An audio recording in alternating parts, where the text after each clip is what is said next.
Mayo, un mes marcado por una tradición de lucha. Así encabeza Felipe Piña su editorial en la revista Caras y Caretas en mayo de 2006 para manifestarse acerca del Día del Trabajador. Y es que a nadie se le escapa que los trabajadores, las trabajadoras, integrantes esenciales e imprescindibles de toda comunidad, son la variable fundamental para medir y valorar la calidad del entramado social en cualquier tiempo y lugar. Dice José Hernández por boca del gaucho Martín Fierro, tipo social de los más miserables y despojados de derechos en aquellas épocas, en ocasión de aconsejar a sus hijos. El trabajar es la ley, porque es preciso adquirir. No se expongan a sufrir una triste situación. Sangra mucho el corazón del que tiene que pedir.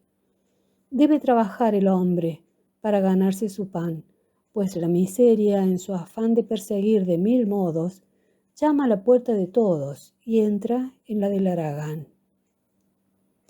Sin embargo, el trabajo, ese bien tan preciado, es escaso en estos tiempos azarosos de la revuelta historia de la humanidad. El trabajo ha sido siempre una necesidad y un valor fundamental para el ser humano. Una necesidad material, porque nos permite sobrevivir, y una necesidad espiritual, porque pone en marcha nuestra creatividad y porque trabajar construye nuestra dignidad, ni más ni menos. Pero lamentablemente el trabajo en condiciones dignas es un derecho que hubo que conquistar merced a duras luchas y derramamiento de sangre. A mediados del siglo XIX, con la Revolución Industrial, se produjo la sustitución de los talleres artesanales por las fábricas, y las máquinas comienzan a desplazar al hombre, lo cual acentuó las tensiones sociales que ya existían. Hubo superpoblación urbana, puesto que los campesinos debieron emigrar a las ciudades, porque también a los campos había llegado la máquina que reemplazó a los hombres, y los campesinos y sus familias se instalaron en las ciudades o en los suburbios, donde acrecentaron la masa proletaria, cuyo medio de vida fue sumamente duro. Al mismo tiempo, se afirmaba el capitalismo, representado por el empresariado industrial, generando una dura realidad de salarios insuficientes, sin leyes protectoras, insostenibles condiciones de trabajo y horarios de 12 a 14 o más horas diarias.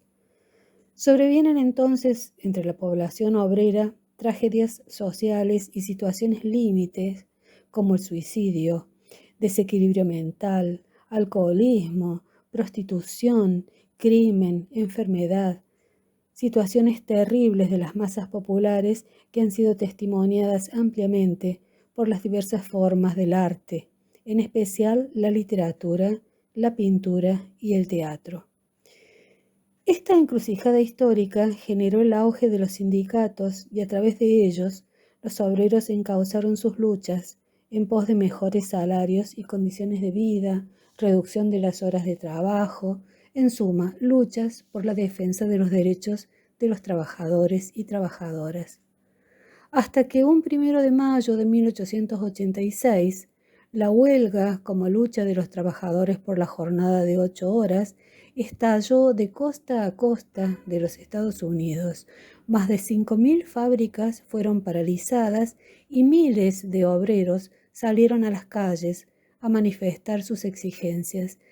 En Chicago los sucesos fueron más violentos. Todo culminó en una masacre y 4 dirigentes fueron ahorcados. Uno se suicidó en la cárcel y otros 2 fueron asimismo encarcelados. Desde entonces, en casi todos los países democráticos del mundo, el 1 de mayo es una jornada de conmemoración que aúna la celebración, la reivindicación obrera y el homenaje a la memoria de los mártires de Chicago. El Día del Trabajador fue instituido como tal en 1889 en París, en el marco del Congreso Obrero Socialista. mucho tiempo después, en 1954, y de manera sesgada, la Iglesia Católica, bajo el mandato de Pío XII, apoyó tácitamente esta jornada proletaria al declarar ese día como festividad de San José Obrero, que celebra el Día de los Trabajadores Católicos, restándole a la jornada con esa calificación su carácter universal. Frente a esta circunstancia, es inevitable que se nos presente un interrogante.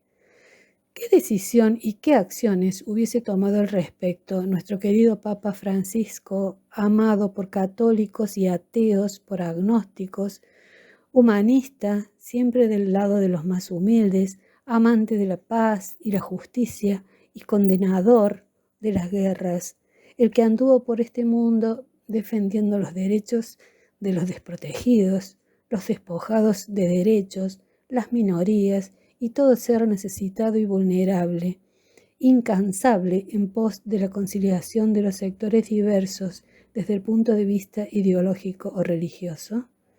¿Cuál hubiera sido su actitud? Pasando al plano de la literatura, quiero compartir con ustedes una semblanza de un entrañable escritor de nuestra Córdoba, nuestro querido Daniel Salzano, nacido en 1941 y que murió en el año 2014. Fue Salzano poeta, escritor, dramaturgo y periodista. Una escultura los recuerda sentado a la mesa del tradicional Café Sorocabana en la esquina de calle Buenos Aires y San Jerónimo, donde acostumbraba él sentarse a pensar y escribir sobre las cosas y acontecimientos de nuestra ciudad, bar del cual éramos asiduos concurrentes, mi esposo y yo, en nuestros tiempos de estudiantes, fundamentalmente porque abría sus puertas a los bohemios durante las 24 horas. Recordado con especial cariño por plasmar nuestro paisaje urbano y nuestra particular forma de sentir de manera poética y profunda, Salzano fue además un inquieto gestor en la cultura y el arte de Córdoba y entre otras obras fue fundador del Centro Cultural España Córdoba, el Cineclub El Ángel Azul y luego el Cineclub Municipal del que fue director hasta su muerte el 24 de diciembre de 2014. Fue para Córdoba el juglar que nos dejó un legado que nos identifica y define como cordobeses. Este entrañable poeta nos dejó el siguiente texto titulado 1 de mayo. Tal como consta en actas reunidos en 1889 en la Sala Petrel de París, los principales líderes del sindicalismo europeo levantaron el puño con unanimidad y decidieron fijar el día 1 de mayo como fiesta del trabajo y fecha en que debía organizarse en todos los países y en todas las villas a la vez una gran manifestación con el fin de obligar a los poderes públicos a reducir legalmente la jornada de trabajo a 8 horas. Cundió la contraseña y prendió la directiva con tal rapidez que el 1 de mayo del año siguiente, con el fin de evitar posibles ulterioridades, las autoridades de Berlín decidieron prohibir la manifestación. Aceptaron la prohibición los proletarios berlineses, pero al final se salieron con la suya. En lugar de recorrer las calles de la ciudad exigiendo a viva voz sus reivindicaciones, decidieron hacerlo cada uno por su lado, llevando como distintivo identificatorio un clavel color sangre en el ojal, primera y única vez en toda la historia del sindicalismo que se intentó desarticular el movimiento obrero, persiguiendo a sus cabecillas a través del rastro perfumado de un clavel. Ha transcurrido más de un siglo desde entonces y la fiesta del trabajo aún se celebra cada 1 de mayo, aunque con los tantos cambiados. La crisis económica ha alterado de tal manera los componentes de la ecuación original que si hace un siglo se salía a la calle para exigir mejoras salariales, hoy se sale con la remota esperanza de conseguir un empleo. ¿Qué fiesta del trabajo? ¿Qué fiesta del trabajador, agrego yo, se puede celebrar con alegría cuando resulta que un chip del tamaño de un garbanzo puede realizar el trabajo de 1000 operarios?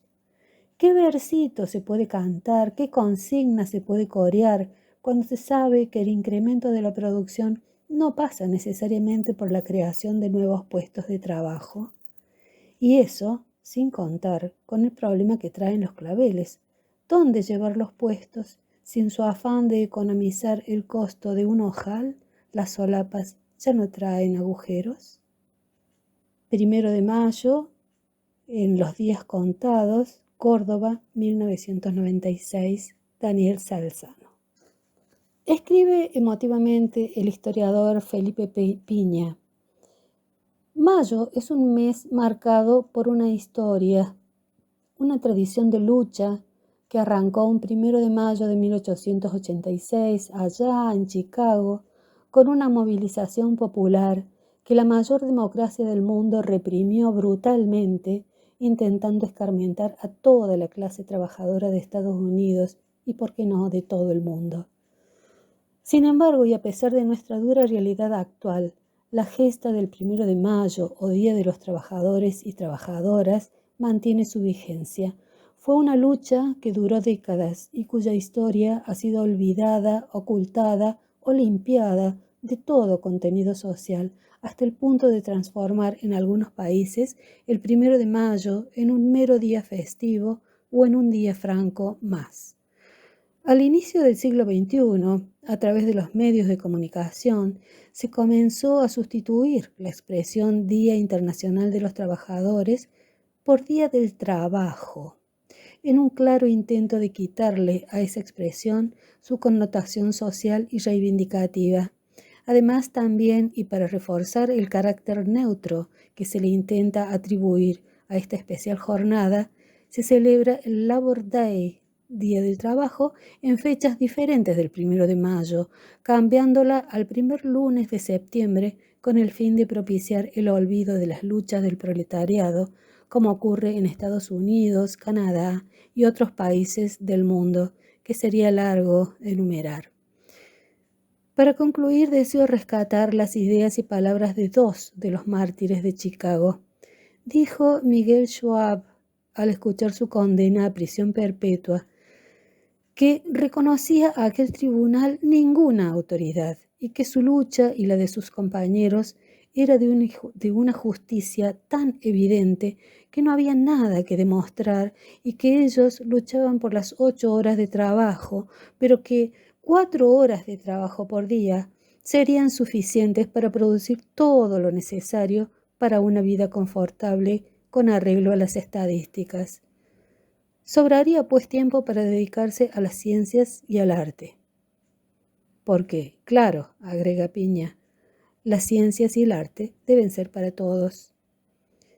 Y el poeta cubano José Martí, que trabajaba como corresponsal de Chicago para el diario La Nación, escribió que antes de ser ejecutado Albert Spies, el 11 de noviembre de 1887, gritó estas proféticas palabras que adquieren valor épico y literario en el contexto del pensamiento universal. La voz que vais a sofocar será más poderosa en el futuro que cuantas palabras pudiera yo decir ahora. Si creen que ahorcándonos pueden acabar con el movimiento obrero, entonces ahórquennos. Aquí pisotean una chispa, pero aquí y allá, detrás de ustedes, frente a ustedes y por todas partes, las llamas surgirán. Es un fuego subterráneo, no lo podrán apagar. Solo me resta agregar que solamente teniendo presente la historia y la memoria de lo que ocurrió en aquella gesta, adquiere total significación la fecha designada desde entonces como Día Internacional de los Trabajadores. Muchas gracias. Hasta un próximo encuentro.